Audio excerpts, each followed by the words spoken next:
साथियों, पहले मैं गुजरात के बारे में कुछ कहूंगा। ये जो 4 दिन का भारत जोड़ो न्याय यात्रा है गुजरात में, खास तौर से जल जंगल जमीन के इलाकों से गुजर जा रहा। और अगर आप पिछले 10 साल देखें, जो 2006 में वन अधिकार अधिनियम बनाया गया था, डॉक्टर मनमोहन सिंह जी जब प्रधानमंत्री थे, उसको बहुत कमजोर किया गया है और उसको पूरी तरीके से लागू नहीं किया गया है गुजरात में। अगर आप वन संरक्षण कानून देखें, पर्यावरण संबंधित कानून देखें, वन अधिकार अधिनियम का जिक्र तो मैंने किया है, पेशा कानून देखें, भूमि अधिग्रहण कानून देखें जो 2013 में मनमोहन सिंह जी के समय पारित हुआ लोकसभा में और राज्यसभा में, और जो अधिकार दिए गए थे आदिवासी इलाकों में, खास तौर से ग्राम सभाओं को, उसका पूरा नजरअंदाज किया गया था।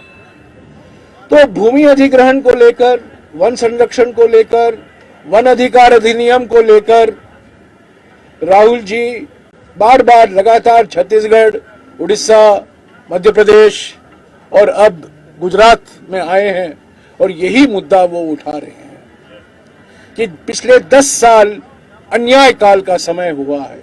प्रधानमंत्री तो देश के सामने अमृत काल के सुनहरे सपने दिखा रहे हैं, पर हकीकत यह है कि पिछले 10 साल अन्याय काल का समय है। दूसरी बात जो मैं गुजरात के संदर्भ में कहना चाहता हूं, आज दोपहर को हम गोधरा जा रहे हैं। ठीक 75 साल पहले 13 फरवरी 1949 को देश के प्रधानमंत्री जवाहरलाल नेहरू गोधरा आए थे। वो पहले आनंद गए थे 13 फरवरी 1949 को, वहां उन्होंने वल्लभ विद्यानगर का शिलान्यास रखा।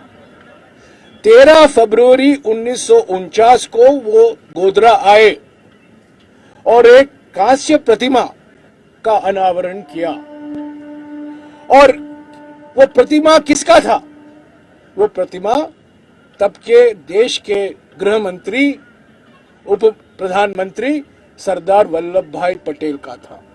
मैं समझता हूं कि पहला प्रतिमा हमारे देश में सरदार पटेल का गोधरा में, या पहले 2-3 लगे होंगे, पर 1949 में 13 फरवरी को जब सरदार पटेल जीवित थे, तब देश के प्रधानमंत्री जवाहरलाल नेहरू गोधरा आए और उस प्रतिमा का अनावरण किया। और उन्होंने वहां एक भाषण भी दिया। उनके और सरदार साहब के बीच में क्या रिश्ते थे, वो 30 साल के साथ कैसे उन्होंने आजादी की लड़ाई लड़ी, और जब भारत स्वतंत्र हुआ कैसे वो दोनों मंत्रिमंडल में काम करते रहे, इसके बारे में उन्होंने गोधरा की जनता को और गोधरा की जनता के द्वारा देश की जनता को उन्होंने जानकारी दी। गोधरा में टाउन हॉल का शिलान्यास भी रखा, और वो टाउन हॉल जो गोधरा में, जिसका शिलान्यास पंडित जवाहरलाल नेहरू ने किया था 13 फरवरी 1949, उसके बाद 1954 31 अक्टूबर को लाल बहादुर शास्त्री जी आए, तब वो रेल मंत्री थे, और वो टाउन हॉल का उद्घाटन किया। तो ये एक ऐतिहासिक जगह है, और ये इतिहास भूला जाता है क्योंकि हमारे देश के प्रधानमंत्री जवाहरलाल नेहरू को बदनाम करने में 24 घंटा लगे रहते हैं। उनका नाम मिटाने में हमारे इतिहास से, उनके योगदान को भुलाने के लिए 24 घंटे, और उनके नाम को बदनाम करने में 24 घंटे लगे हुए हैं। इसीलिए मैं समझता हूं कि महत्वपूर्ण है देश को याद दिलाना कि जब सरदार पटेल जीवित थे, जवाहरलाल नेहरू आए, गोधरा आए 13 फरवरी 1949 को, उन्होंने कहा, ऐसे तो मैं मूर्तियों के अनावरण के पक्ष में नहीं हूं। उन्होंने ये भी कहा, और वो व्यक्ति जो जीवित हैं, पर मैं सरदार पटेल, वल्लभ भाई पटेल के नाम के प्रतिमा को मैं कभी नहीं इनकार कर सकता हूं, क्योंकि वे आधुनिक भारत के निर्माता हैं। मैं उनके साथ काम किया हूं 30 साल से। ये इतिहास हमारे देश के प्रधानमंत्री और हमारे देश के गृह मंत्री, हमारी बदनसीबी है कि ये दो व्यक्ति हैं जो प्रधानमंत्री पद और गृह मंत्री पद पर बैठे हुए हैं। इतिहास को वापस लिखने में, नेहरू के योगदान को मिटाने में और खास तौर से पंडित नेहरू को बदनाम करने में रोज लगे हुए रहते हैं। तो ये हुआ इतिहास का क्लास, इसको छोड़िए। अभी भारत जोड़ो न्याय यात्रा के बारे में मैं कुछ कहूंगा। इसकी शुरुआत 14 जनवरी को मणिपुर से शुरुआत की गई थी। तोबाल, इम्फाल से करीब आधा घंटा लंबा रास्ता है और जानबूझकर ये मणिपुर से ही शुरू किया गया था, क्योंकि 9 महीने हो गए हैं प्रधानमंत्री ने अपनी चुप्पी नहीं तोड़ी है मणिपुर पर। मणिपुर में गए नहीं हैं, एक शब्द नहीं कहा है, मणिपुर के मुख्यमंत्री को मिला नहीं है, मणिपुर के कोई राजनीतिक दल से मिले नहीं हैं, उनके सांसदों से मिले नहीं हैं। मणिपुर तो हमारा देश का एक अटूट अंग है। मणिपुर है, मणिपुर ज्वेल ऑफ इंडिया। पर प्रधानमंत्री ने अपनी चुप्पी नहीं तोड़ी है।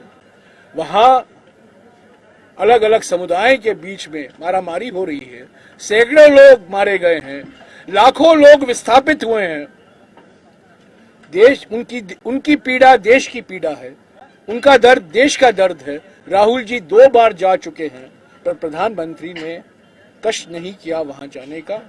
हमने शुरुआत इसीलिए वहां से की कि हम एक संदेशा दें देश को कि मणिपुर की दर्द देश का दर्द है, मणिपुर की पीड़ा देश की पीड़ा। 14 राज्यों से भारत जोड़ो यात्रा निकला है अब तक और 15वां राज्य महाराष्ट्र होगा 3 दिन के बाद। और राहुल जी ने पिछले 55 दिनों में 5 न्याय के बारे में जिक्र किया। 5 न्याय, भारत जोड़ो न्याय यात्रा इन 5 स्तंभों पर खड़ा हुआ है।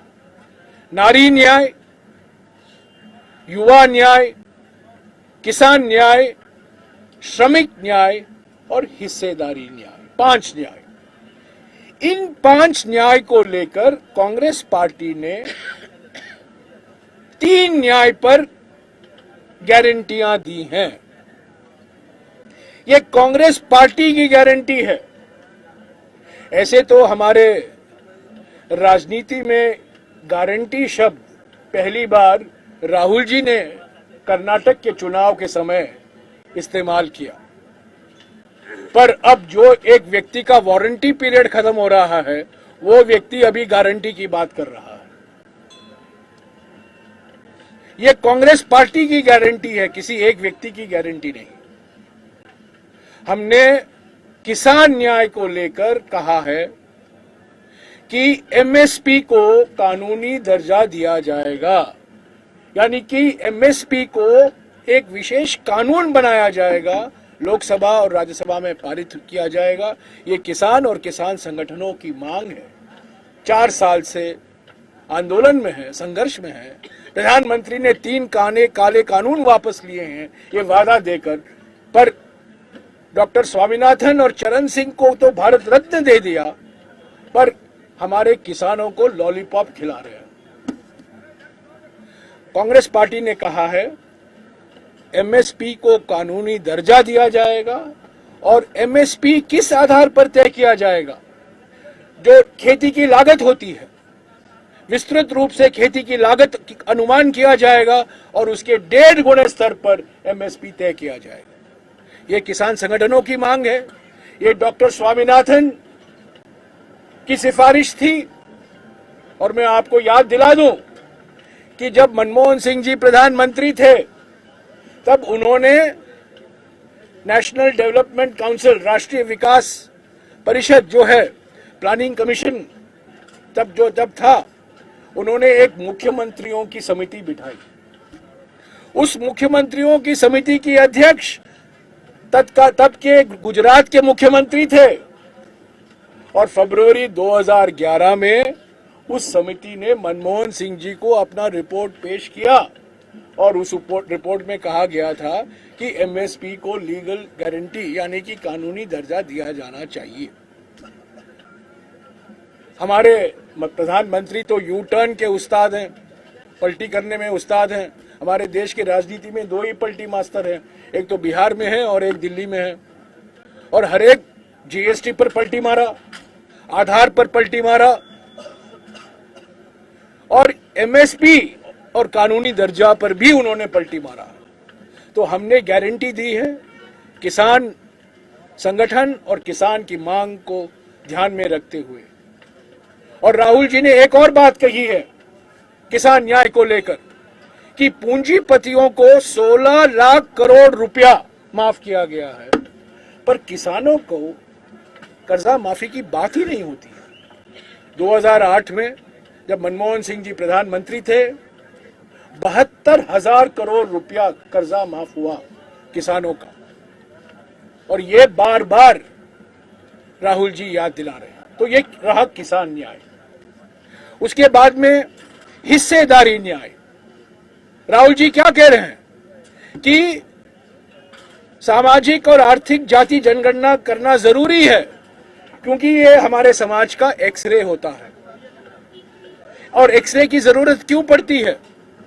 क्योंकि हमारे देश में जो तेजी से विकास हो रहा है पिछले कई दशकों से, उसकी कीमत कुछ लोग चुका रहे हैं और उसका फायदा कुछ लोग और लोग उठा रहे हैं। तो कीमत कौन भुगत रहा है और फायदा किसको हो रहा है, ये जनगणना करना जरूरी है, पहला कदम है। सामाजिक न्याय को और मजबूत स्तंभों पर रखना जरूरी है और इसीलिए जाति जनगणना करना जरूरी है। प्रधानमंत्री ने इसके बारे में कुछ नहीं कहा है। 2011 में जब मैं ग्रामीण विकास मंत्री था हमने जाति जनगणना करवाई, 25 करोड़ परिवारों से हमने जानकारी हासिल की, पर अब तक वो जानकारी प्रकाशित नहीं की गई है मोदी सरकार के द्वारा। हम नहीं कर पाए क्योंकि जब हम करने की स्थिति में थे चुनाव का वक्त आ गया, पर 10 साल हुए हैं प्रधानमंत्री ने उसको प्रकाशित नहीं किया है। और जो हर साल जनगणना किया जाता है, हर साल जो सेंसस होता है 2021 में होना था, आज तक वो सेंसस नहीं हो पाया। तो हिस्सेदारी न्याय के लिए राहुल जी ने कहा है पहला कदम जाति जनगणना, जाति गिनती, ताकि हमें पता लगे कि विकास की कीमत कौन चुका रहा है और विकास का फायदा किसको पहुंच रहा है। तीसरा न्याय जो कल बांसवाड़ा में, कल दोपहर को बांसवाड़ा में हमारे कांग्रेस अध्यक्ष मल्लिकार्जुन खड़गे जी और राहुल जी ने 5 सूत्री युवा न्याय की घोषणा की है। 5 सूत्री, वो आज सब जगह छपा है, उसका कवरेज भी हुआ है, मैं उसको दोहराऊंगा नहीं, पर यह 5 सूत्री युवा न्याय है। मैं एक ही चीज कहूंगा युवा न्याय को लेकर कि पहली बार जो 18 साल के उम्र है, युवा है, पहली बार उनको वोट करने का अधिकार हमारे तब के प्रधानमंत्री राजीव गांधी जी ने संविधान का संशोधन कराया 1988 में। और अगले साल जो चुनाव हुआ वो पहला चुनाव था जब 18 साल की उम्र वाले युवा को वोट करने का अधिकार मिला। तो ये है कांग्रेस पार्टी की प्रतिबद्धता युवा न्याय के लिए। अब रहे बाकी 2 न्याय, नारी न्याय और श्रमिक न्याय। और अगले कुछ दिनों में हमारे कांग्रेस अध्यक्ष और राहुल जी दोनों महिलाओं को लेकर और श्रमिकों को लेकर जो हम गारंटी देंगे उसका जरूर वो घोषणा करेंगे। पर मैं ये कहना चाहता हूं कि जब हम गारंटी देते हैं, चुनाव को मद्देनजर रखते हुए नहीं करते। आज प्रधानमंत्री ने कहा है कि गैस सिलेंडर के दाम 100 रुपया घटाया जाएगा। क्यों? पिछले साल भी था 8 मार्च अंतर्राष्ट्रीय महिला दिवस, तब भी 1000 रुपया था सिलेंडर, उसके पहले भी था 2 साल पहले। आज घोषणा करने की जरूरत, मजबूरी क्या थी प्रधानमंत्री की? मजबूरी यह थी कि अभी चुनाव आने वाले हैं और चुनाव के बाद आप देखिएगा, अगर वो वापस आएंगे, वो नहीं आएंगे, पर किसी भी दुर्भाग्य कारण वो वापस आए तो वापस एलपीजी सिलेंडर भी 1000 रुपया पार करेगा। ये है उनकी गारंटी। पर जब हम गारंटी देंगे नारी सम्मान के लिए, महिला सशक्तिकरण के लिए, श्रमिकों के संरक्षण के लिए, वो पक्के वादे होंगे जो हम पूरा कर कर ही रखेंगे और वो चुनाव से कोई उसका संदर्भ नहीं होगा। तो साथियों, मैं संक्षिप्त में एक बार फिर से कहूंगा कि हमारे देश की राजनीति में 2 परिवर्तनकारी मूवमेंट हुए हैं, इवेंट नहीं, मूवमेंट। हम इवेंट मैनेजर नहीं हैं। इवेंट मैनेजमेंट में प्रधानमंत्री का कोई मुकाबला नहीं, क्योंकि 2014 में उनको सर्टिफिकेट लाल कृष्ण आडवाणी जी ने ही दे दिया था। गांधीनगर में उन्होंने कहा था Narendra Modi brilliant event manager है। पर हम मूवमेंट करते हैं और हमारे देश के आधुनिक राजनीति में भारत जोड़ो यात्रा, पहले भारत जोड़ो यात्रा 150 दिन का, 145 दिन का भारत जोड़ो यात्रा कन्याकुमारी से कश्मीर, और अब जो चल रहा है आखिरी चरण में है 6000 किलोमीटर लंबा भारत जोड़ो न्याय यात्रा। ये 2 परिवर्तनकारी मूवमेंट है, इवेंट नहीं। ये हमारे संगठन के लिए बूस्टर डोज है, हमारे संगठन के लिए एक नई ऊर्जा और नई प्रेरणा के स्रोत है। इसका चुनाव पर क्या असर होगा मैं नहीं कह सकता। कुछ राज्य हम जीते हैं, कुछ राज्य हम हारे हैं भारत जोड़ो यात्रा के समय, पर ये वैचारिक यात्रा है, चुनावी यात्रा नहीं। ये विचारधारा का मुकाबला है। आरएसएस और बीजेपी के विचारधारा से हम लड़ रहे हैं। राहुल जी खड़े हुए हैं, वो एकमात्र व्यक्ति हैं जो आरएसएस और बीजेपी को सीधा निशाना बना रहे हैं, गोल मोल कर नहीं बोल रहे हैं, सीधा निशाना बना रहे हैं। उनकी विचारधारा को कह रहे हैं कि विचारधारा जो है आर्थिक विषमताओं को बढ़ावा दे रही है, सामाजिक ध्रुवीकरण को प्रोत्साहन दे रहा है और राजनीतिक तानाशाही हकीकत बन गई।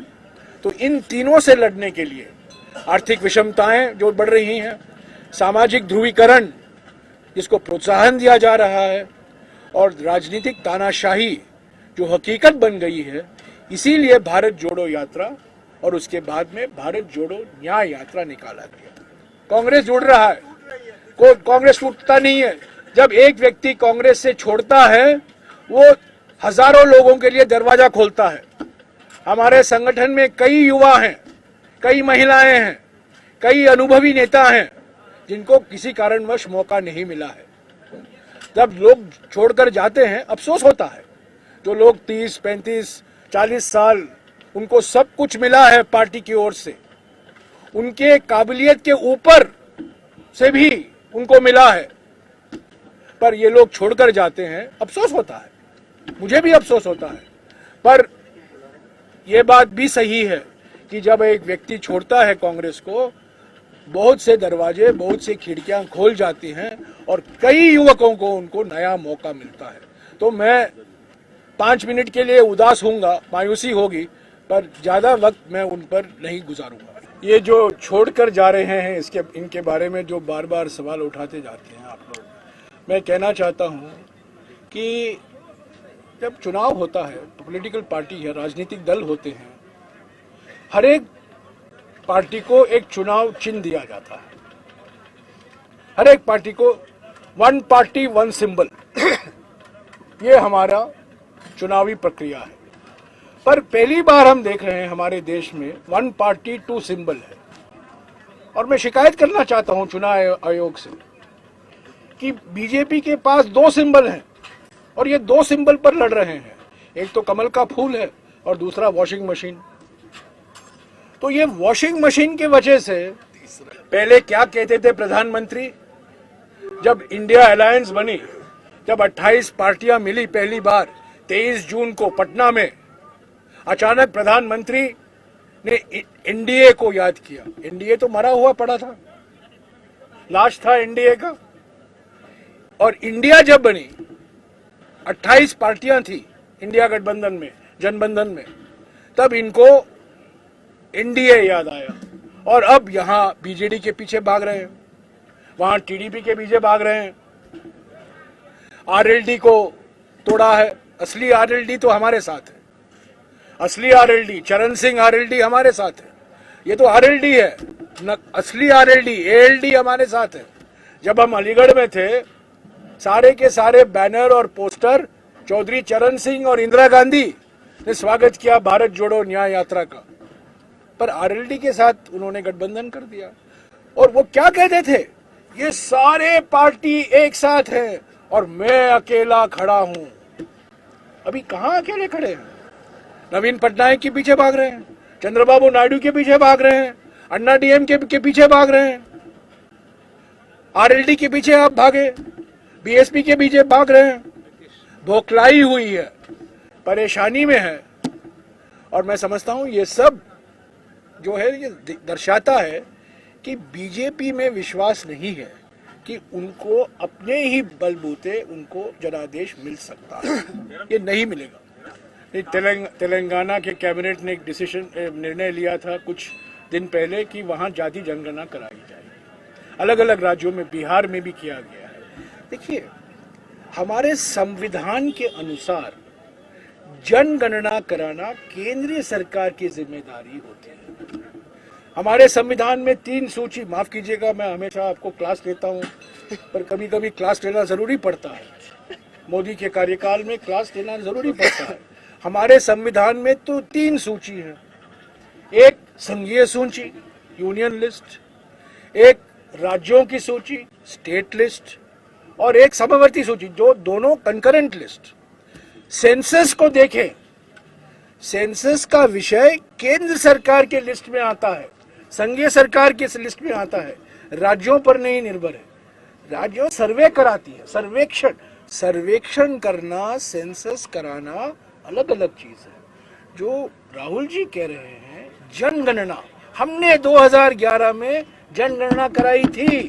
25 करोड़ परिवार से हमने जानकारी हासिल की थी। और हर 10 साल 1951 से हमारे देश में सेंसस आता रहता है। सेंसस से क्या जानकारी मिलती है आपको? अनुसूचित जाति की क्या आबादी है, अनुसूचित जनजाति क्या आबादी है, अल्पसंख्यकों की क्या आबादी है, और उसके आधार पर जो आरक्षण की नीति है तय होता है। वो 2021 में जो जनगणना करा रहा था, अभी तक 3 साल हो गए हैं, अभी तक नहीं किया गया। मानसिकता साफ है, बोलने वाली बात है। असली बात यह है कि प्रधानमंत्री जाति जनगणना कराना नहीं चाहते। पार्लियामेंट में सभी पार्टियों ने इसका समर्थन किया है। कांग्रेस पार्टी ने उठाया है, आरजेडी ने उठाया था, सभी पार्टियों ने, समाजवादी भी, सभी पार्टियों ने। पर बीजेपी एकमात्र पार्टी है जिन्होंने अपनी चुप्पी नहीं तोड़ी है। क्यों, मैं बताऊं। इसके पीछे राज क्या है? इसके पीछे कुछ चीजें ऐसी होती हैं जो प्रधानमंत्री नहीं बोलते हमारे देश में, मोहन भागवत से कहलाया जाता है। और मोहन भागवत ने क्या कहा था? आरक्षण का समय हो चुका है, आरक्षण की जरूरत नहीं है। ये आरएसएस का स्टैंड है। तो जो बीजेपी नहीं कह सकती वो आरएसएस कहती है। तो आरक्षण को खत्म करने में लगे हुए हैं। नरेंद्र मोदी तो पब्लिक सेक्टर को खत्म कर रहे हैं। एक से एक एयरपोर्ट बेचा गया है, बंदरगाह बेचे गए हैं, कारखाने, इस्पात के कारखाने बेचे जा रहे हैं। और आप देख ही रहे हैं जिस तरीके से निजीकरण हो रहा है, और निजीकरण एक ही कंपनी के लिए। अच्छा, गुजरात के संदर्भ में मैं एक चीज और कहना चाहता हूं, मैं भूल गया। जो राहुल जी बार बार जीएसटी की बात करते हैं, आर्थिक संकट की बात करते हैं एमएसएमई को लेकर, हमारे देश के 80% एमएसएमई स्टेनलेस स्टील क्षेत्र में गुजरात में है। 80%, 80% एमएसएमई स्टेनलेस स्टील के गुजरात में है। इनमें से 35% बंद पड़े हुए हैं। ये सरकारी आंकड़े हैं, मेरे आंकड़े नहीं, ये सरकार के आंकड़े हैं। 35% एमएसएमई स्टेनलेस स्टील सेक्टर के बंद पड़े हुए हैं, और बंद पड़े हुए का कारण 3 है: नोटबंदी, जीएसटी और चीन से खुला आयात। इस पर कोई रोक नहीं लगाया गया है। प्रधानमंत्री ने 19 जून 2020 को कहा था, उन्होंने क्लीन चिट दे दिया चीन को, तो आयात पर क्यों नहीं रोक लगाए? क्योंकि उन्होंने क्लीन चिट दिया था। और यही तो बार बार राहुल जी कह रहे हैं कि जब हम सरकार में आएंगे, नोटबंदी का तो असर हो गया, पर जीएसटी में भारी सुधार लाने की जरूरत है, मूल सुधार करने की जरूरत है। और अगर आपको रोजगार चाहिए, बड़े बड़े उद्योग रोजगार नहीं पैदा करेंगे, एमएसएमई से ही रोजगार बढ़ेगा। तो एमएसएमई को प्रोत्साहन देना एक हमारी गारंटी है।